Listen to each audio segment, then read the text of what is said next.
Shalom Bapak Ibu Saudara yang dikasihi Tuhan. Puji Tuhan, selamat bertemu kembali di dalam pagi lawatan Tuhan pada hari ini. Saya percaya kalau kita boleh ada di pagi hari ini, kita semua karena kemurahan Tuhan. Amin. Haleluya, kita boleh sehat, kuat, kita boleh berbahagia, semua karena kasih Tuhan. Amin. Puji Tuhan. Sebelum kita akan memulai ibadah kita pada pagi hari ini, mari kita bersatu di dalam doa. Bapa di dalam surga, sungguh kami bersyukur Tuhan untuk pagi hari ini. Kami boleh ada, kami boleh sehat, kami boleh penuh sukacita. Kami percaya semua karena kemurahan-Mu ya Bapa. Pimpin kami Tuhan, kami akan mulai ibadah kami dari awal pertengahan hingga akhir. Kami serahkan seluruh ibadah kami ke dalam tangan pengasihan-Mu ya Bapa. Roh Kudus, Engkau berkuasa atas kami, juga saudara-saudara kami yang ada di rumah dan dimanapun mereka berada. Kami percaya Tuhan Engkau selalu menyertai dan melawatnya. Di dalam nama Tuhan Yesus kami siap untuk memuji dan memuliakan Engkau. Haleluya, amin. Puji Tuhan, kita akan memuji Tuhan. Kita akan angkat pujian, Kaulah kuatku. Saya percaya kita selalu kuat di dalam Tuhan, amin. Haleluya.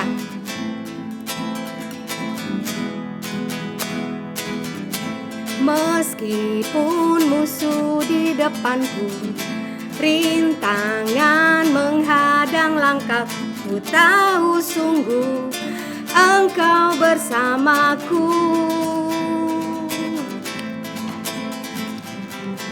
Beribu rebah di kiriku, berlaksa di sisi kananku, ku tahu janji-Mu Engkau bersamaku.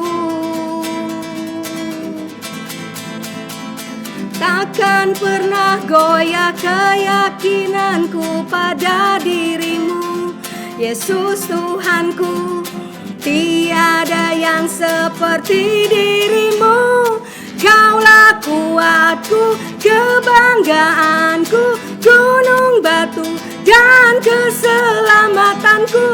Kuat tangan-Mu, perlindunganku. Kaulah Allah, sumber kemenanganku. Amin.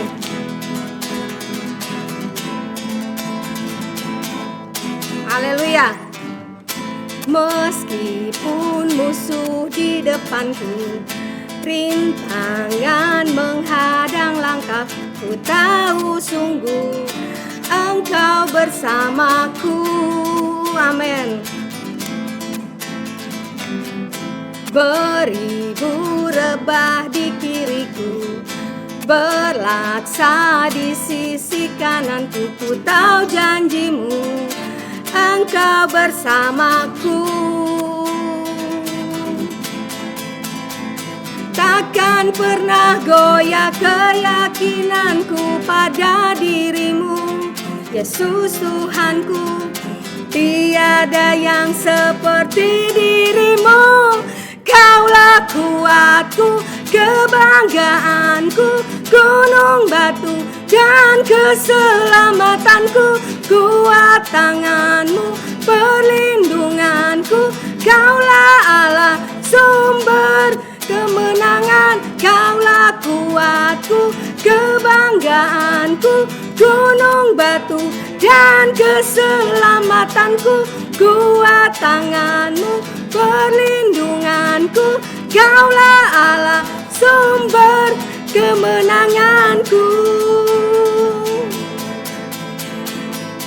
Takkan pernah goyah keyakinanku pada diri-Mu, Yesus Tuhanku. Tiada yang seperti diri-Mu. Kaulah kuatku, kebanggaanku, gunung batu dan keselamatanku. Kuat tangan-Mu, perlindunganku. Kaulah Allah, sumber kemenangan. Kaulah kuatku, kebanggaanku, gunung batu dan keselamatanku. Kuat tangan-Mu, perlindunganku. Kaulah Allah, sumber kemenanganku. Sumber sumber kemenangan, Kaulah kuatku.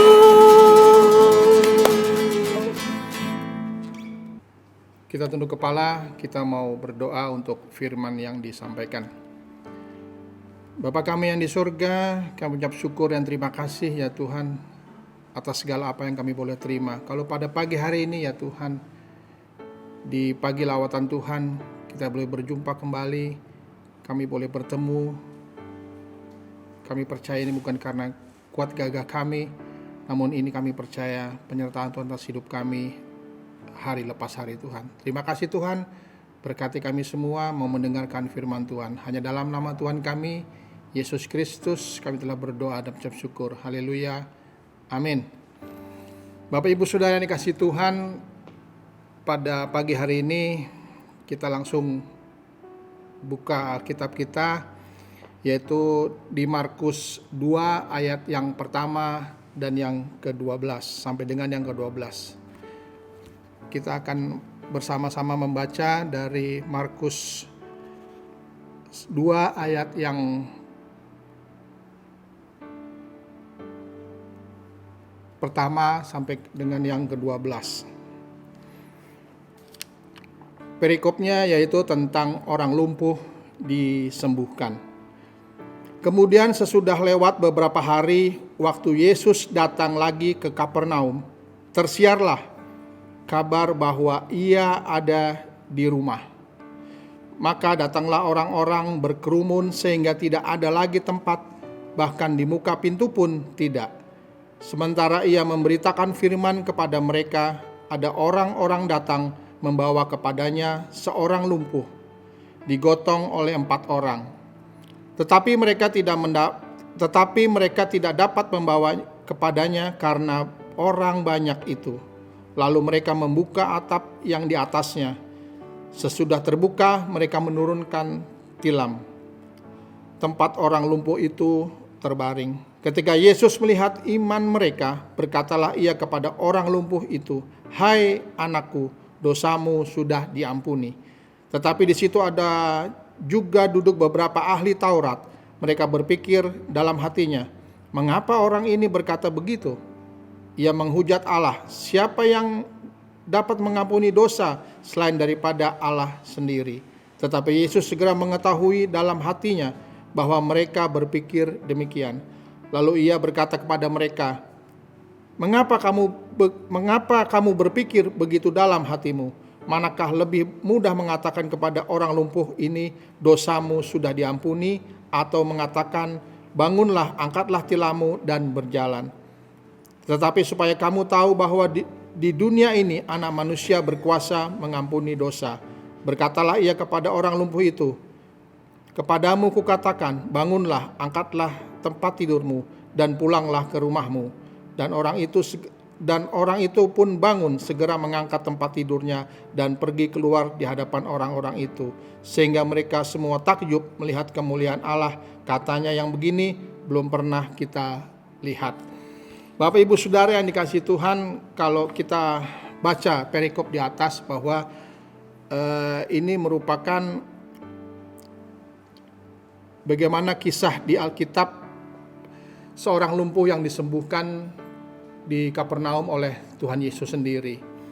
Kalau kita perhatikan juga dari ayat Alkitab yang sudah kita baca, ada tiga kelompok orang pada saat itu, yaitu pertama adalah 4 orang yang membawa orang lumpuh, dan orang lumpuh itu sendiri yang kedua, dan yang ketiga adalah Tuhan Yesus sendiri.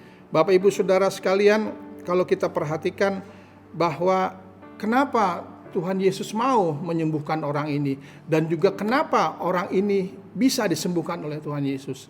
Karena kalau kita perhatikan dari pembacaan Alkitab bahwa mereka, kalau di situ dikatakan bahwa di ayatnya yang pertama, kemudian sesudah lewat beberapa hari, waktu Yesus datang lagi ke Kapernaum, tersiarlah kabar bahwa ia ada di rumah.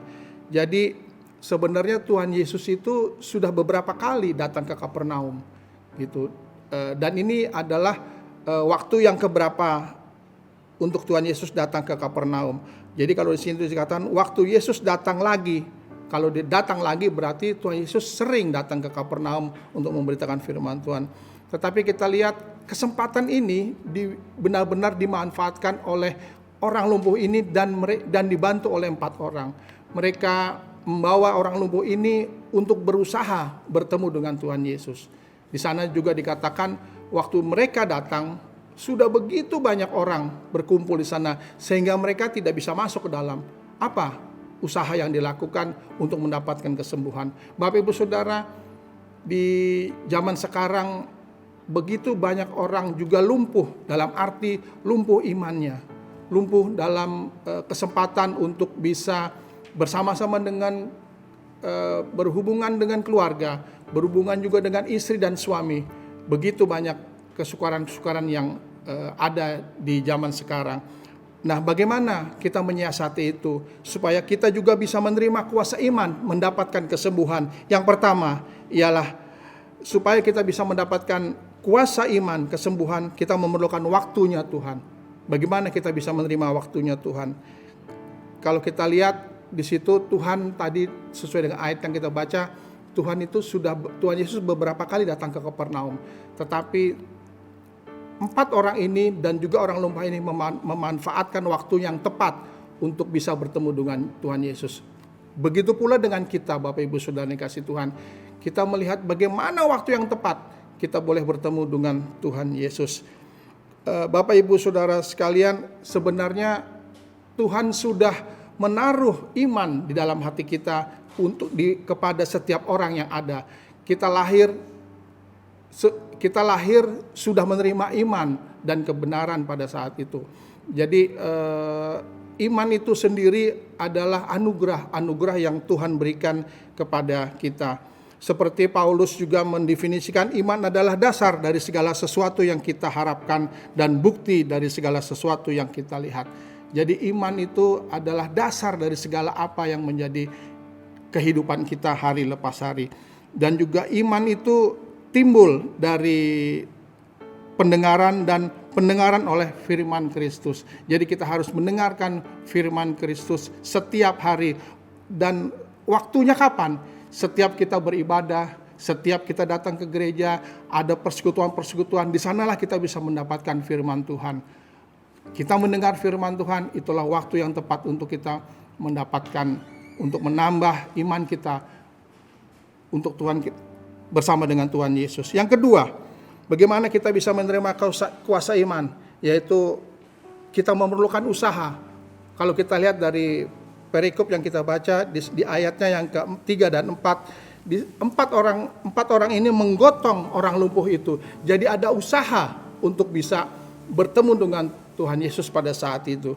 Dan selanjutnya mereka juga 4 orang ini berusaha membuka atapnya, yaitu bagaimana dia berusaha untuk bisa melihat Yesus, untuk bisa bertemu dengan Tuhan Yesus. Ini adalah usaha untuk melihat dan bertemu dengan Tuhan Yesus. Dan yang terakhir ialah dia menurunkan orang lumpuh ini dengan tilamnya supaya bisa bertemu di hadapan Tuhan Yesus. Begitu juga dengan kita hari lepas hari. Kita butuh orang yang bisa mendampingi kita, yang memberikan support untuk menambahkan iman kita, supaya iman kita selalu semakin hari semakin bertambah. Jadi kita harus bertindak, tidak hanya tinggal diam, tapi kita percaya Tuhan tidak pernah tinggal diam untuk bisa selalu bersama-sama dengan kita. Baik Bapak Ibu Saudara yang dikasihi Tuhan, jadi ada 2 poin yang pada pagi hari ini saya boleh bagikan. Yaitu pertama, kalau kita ingin menerima kuasa iman, yang pertama kita memerlukan waktunya Tuhan. Waktunya kapan? Setiap ada kesempatan, ambil kesempatan untuk beribadah, menambah iman kita untuk selalu taat kepada firman yang akan disampaikan. Setelah itu yang kedua, yaitu kita perlu membuat satu usaha supaya kita bisa berusaha bertemu dengan Tuhan. Bagaimana caranya? Yaitu kita punya waktu doa bersama-sama dengan Tuhan. Kita punya waktu doa, bersekutu bersama-sama dengan Tuhan. Jadi 2 poin ini yang bisa saya bagikan pada pagi hari ini di pagi lawatan Tuhan. Semoga firman yang disampaikan boleh menjadi berkat untuk Bapak Ibu Saudara sekalian. Tuhan Yesus memberkati. Mari kita tunduk kepala, kita mau berdoa. Bapa kami yang di surga, sekali lagi kami datang ke hadirat-Mu, mengucap syukur dan terima kasih. Firman telah disampaikan. Biarlah firman ini boleh menjadi rema dalam kehidupan kami hari lepas hari. Biarlah firman ini boleh tertanam, bahkan berakar dan bertumbuh dengan baik dalam kehidupan kita hari lepas hari. Terima kasih Bapa, Engkau baik, teramat baik. Hanya di dalam nama Tuhan kami Yesus, kami berdoa. Haleluya. Amin. Kita mau tunduk kepala, kita mau akhiri renungan pada pagi hari ini hanya dalam nama Tuhan kami Yesus. Terima kasih Tuhan. Segala puji dan hormat kami naikkan kepadamu Tuhan. Engkau berkati seluruh renungan pada pagi hari ini. Biarlah renungan ini menjadi rema dalam kehidupan hari-hari lepas hari kami Tuhan. Berkati kami semua dalam 1 minggu ini. Setiap hari Tuhan Engkau tidak pernah meninggalkan kami. Begitu banyak rencana-rencana yang kami akan lakukan Tuhan. Namun kami percaya ya Bapa, Engkau ada di seluruh dalam kehidupan kami setiap hari. Berkati sekali lagi Tuhan, Engkau ada dalam ibadah kami. Hanya di dalam nama Tuhan kami Yesus Kristus. Haleluya. Amin.